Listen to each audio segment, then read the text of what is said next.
பஞ்சரப்பெட்டு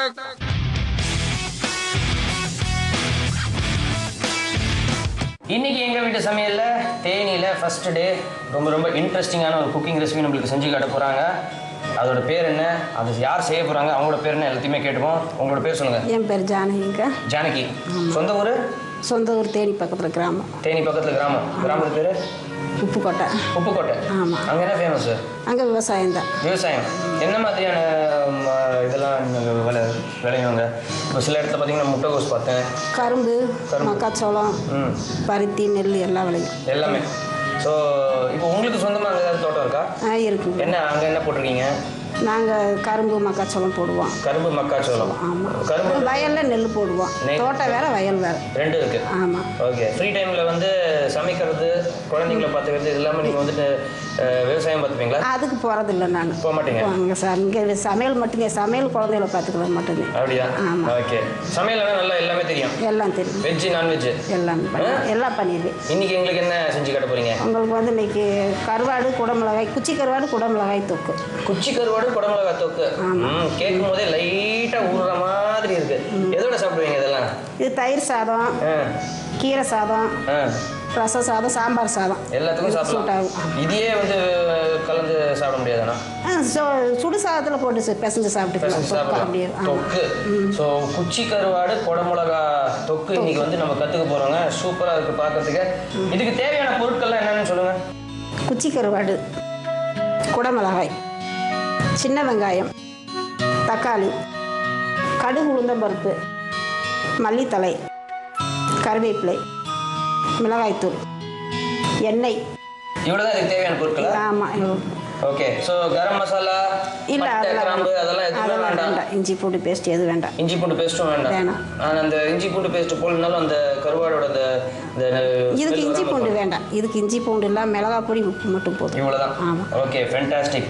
so இப்போ வந்து நம்ம வந்து குச்சி கருவாடு, குடமிளகா தொக்கு பார்க்க போகிறோம். ஃபர்ஸ்ட் என்ன பண்ணணும்? குச்சி கருவாடை வறுத்து எடுத்து வச்சுக்கணும். தனியாக வறுத்துடணும். ஆமாம். ஓகே. அப்போ இதை ஃபர்ஸ்ட் வந்து வறுத்துணும் இல்லையா? ஆமாம். ஓகே. அடுப்பு ஃபஸ்ட்டு அடுப்பு பற்ற வச்சாச்சுங்க. கடாயை வச்சாச்சு. அந்த எண்ணெய் எடுங்க. ரிஃபைண்ட் ஆயில் தானே? Refined oil. இதுக்கு நல்லெண்ணெய் எல்லாம் தேவையில்லை. நல்லெண்ணெய் ஊற்றினா இன்னும் கொஞ்சம் வாசமாக இருக்கும். அதுவும் யூஸ் பண்ணிக்கலாம். இப்போ எண்ணெயை ஊற்றியாச்சு. எண்ணெய் காஞ்சதுக்கப்புறம் கருவாடு ஃப்ரை பண்ணணும். கருவாடு. இது நெத்திலி கருவாடா? இல்லை, குச்சி கருவாடு. குச்சி கருவாடு. ஓ, இதுதான் யூஸ் பண்ணணும். ஆமாம். இதுதான். இது வேற எந்த கருவாடும் யூஸ் பண்ணக்கூடாது. பால கருவாடு இது நல்லாயிருக்கும். ஓகே. ஸோ இப்போ எண்ணெய் காஞ்சிருச்சா? புகை வர ஆரம்பிச்சிச்சு. எண்ணெய் காஞ்சிருச்சு இல்லையா? ஆமாம், எண்ணெய் காஞ்சிருச்சு. இப்போ குச்சி கருவாடை போடுறோம். வெறுமை வறுத்து எடுத்துக்கணும். ஆமாம், வெறும் இதை வறுத்து எடுத்து வச்சுட்டு அப்புறம் தான் மசாலா அந்த தொக்கெல்லாம் பண்ண போகிறோம். இது இப்படி இருக்கும். இந்த வறுத்து எடுத்து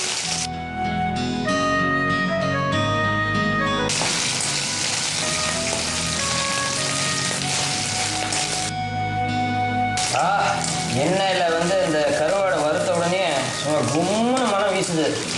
3 தெருக்கு வீசும்ல. வாடை அடிக்கும். நல்லா பக்கத்தில் வாடை அடிக்கும். யாராவது சொல்லுவாங்களா? ஃபோன் பண்ணி தான் சொல்லுவாங்களா? பக்கத்தில் கருவாடா அதெல்லாம் கேட்பாங்களா? ஐயா இதில் பக்கத்தில் வாசனை வருதுன்னு சொல்லுவாங்க. இங்கே தேனியில் அதிகமாக என்ன மாதிரியான நான்வெஜ் விரும்புகிறாங்க? இங்கே மட்டன், சிக்கன் இது விரும்பி சாப்பிடுவாங்க. மட்டன், சிக்கன் விரும்பி சாப்பிடுவாங்க. ஆமாம். சீ ஃபுட் அவ்வளோ கிடையாது. இங்கே இல்லை. கொஞ்சம் வதங்கிருக்கும். பொரிச்சாச்சு இல்லையா? இந்த கருவாடெலாம் உங்களுக்கு எங்கேருந்து வருது? இங்கே மார்க்கெட்டில் கிடைக்கும்.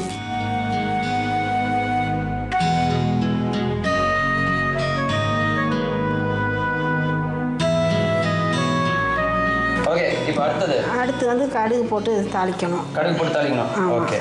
அடுப்பு பற்ற வச்சுக்கணும். கடுகு கொடுங்க. கடுகு, உளுத்தம்பருப்பு ரெண்டையுமா? ஆமாம், கடுகு, உளுந்தம்பருப்பு 1 டீஸ்பூன் போட்டுருவோம். இன்னும் கொஞ்சம் எண்ணெய் ஊற்றிக்கிறோம். இன்னும் கொஞ்சம் எண்ணெய் ஊற்றணுமா? ஆமாம், நல்லா வதங்குறதுக்கு எண்ணெய் பத்தாது. அடுத்து வந்து கருவேப்பிலை போடணும். கருவேப்பிலை. ஆமாம்.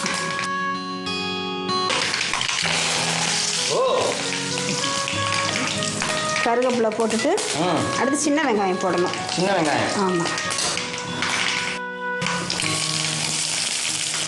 பெரிய வெங்காயம் போடக்கூடாதா? இல்லை, பெரிய வெங்காயம் போட்டால் இனிப்பாக இருக்கும். சின்ன வெங்காயம் இருக்கு நல்லா இருக்கும். இதுதான் நல்லா அந்த காட்டு வரும். ஆமாம்.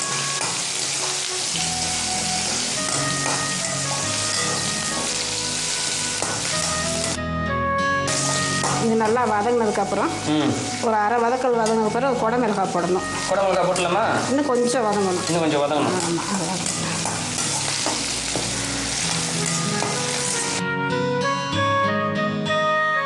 ஸோ இது நல்லா வதங்கணும் இல்லையா? ஆமாம். நல்ல ப்ரௌன் கலராக வந்துச்சு இல்லையா? ஆமாங்க. குடை மிளகாய் போட்டலாமா? போட்டுடலாம்.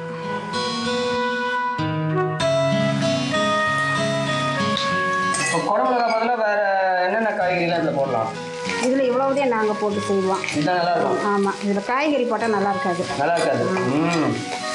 கருவேப்பிலை குடை மிளகாய் எல்லாமே வெடிக்குது உங்கள் ஊரில். ஏன்? இந்த நீர் சத்து இருக்குல்ல, அது தண்ணியில் போட்டோன்னே அப்படியே பட்டு பட்டுன்னு வெடிக்கும். வேற எதுவும் இல்லையா? வேற ஒன்றும் இல்லை.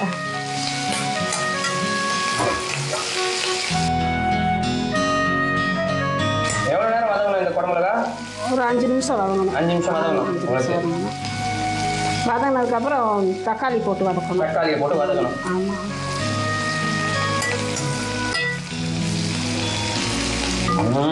குடை மிளகா வெங்காயம் எல்லாம் சேர்ந்து சூப்பர் வாசனை வருது. மற்றபடி உங்களோட ஹாபிஸ்லாம் என்ன? நான் எங்கள் வீட்டிலே இருப்பேன், எங்கேயும் போகிறதில்ல. பாட்டெல்லாம் பாடுவீங்களா? பாட்டெல்லாம் பாட மாட்டேன். ஏன்? டான்ஸ்? அதுவும் தெரியாது. தக்காளி கொடுங்க. தக்காளி போட்டலாமா? பார்த்தீங்களா, டாபிக் சேஞ்ச் பண்ணுறீங்க. பயங்கர உஷாரு.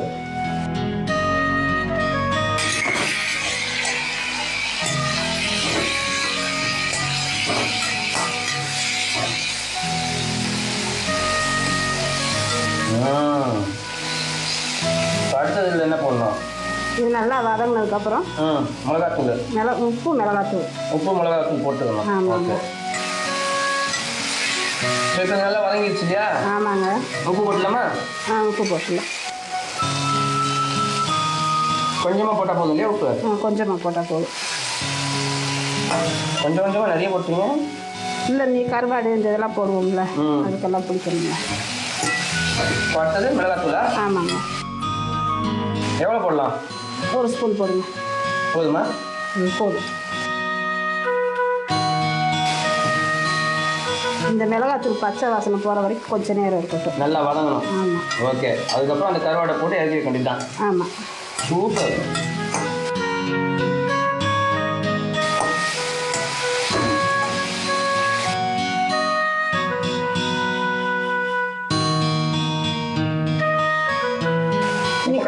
கருவாடு போட்டுடலாம்.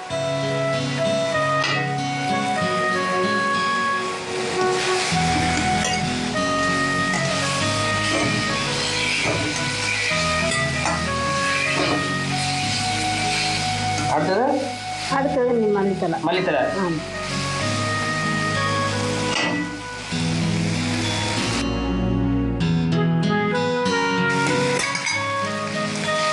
நம்மளோட இந்த குச்சி கருவாடு குடை மிளகாய் தொக்கு ரெடி ஆயிடுச்சுங்க. சூப்பர். குச்சி கருவாடு குடை மிளகாய் தொக்கு ரெடி. இதை டேஸ்ட் பண்ணி பார்க்க போகிறோம். ஆனால் அதுக்கு முன்னாடி ரொம்ப தேங்க்ஸுங்க. ரொம்ப நன்றிங்க. விஜய் தமிழுக்காக வந்து பேட்டி எடுத்ததுக்கு ரொம்ப நன்றி. Okay, super. இந்த அருமையான டிஷ்ஷை டேஸ்ட் பண்ணுறதுக்கு முன்னாடி ஒரு சின்ன ரீகேப். குச்சி கருவாடு குடை மிளகாய் தொக்கு ப்ரிப்பேர் பண்ணுறதுக்கு அடுப்பை பற்ற வச்சுக்கோங்க. அடுப்பில் ஒரு சட்டியை வைங்க. சட்டியில் தேவையான அளவு ரிஃபைண்ட் ஆயில் ஊற்றுங்க. ஆயில் நல்லா காஞ்சதுக்கப்புறம் குச்சி கருவாடை அந்த எண்ணெயில் போட்டு ஃப்ரை பண்ணி தனியாக ஒரு கப்பில் எடுத்து வச்சுக்கோங்க. அதுக்கப்புறம் அதே எண்ணெயில் 1 ஸ்பூன் கடுகு உளுத்தம்பருப்பு போட்டு நல்லா பொரிய விடுங்க. இன்னும் கொஞ்சம் தேவையான அளவு எண்ணெய் அதோட சேர்த்துக்கோங்க. அதுக்கப்புறம் கருவேப்பிலை போட்டு பொரிய விடுங்க. கருவேப்பிலையும் நல்லா பொரிஞ்சதுக்கப்புறம் பொடியாக நறுக்கி வச்சிருக்கிற சின்ன வெங்காயத்தை போட்டு நல்ல பொன்னிறமாக வறுத்துக்கோங்க.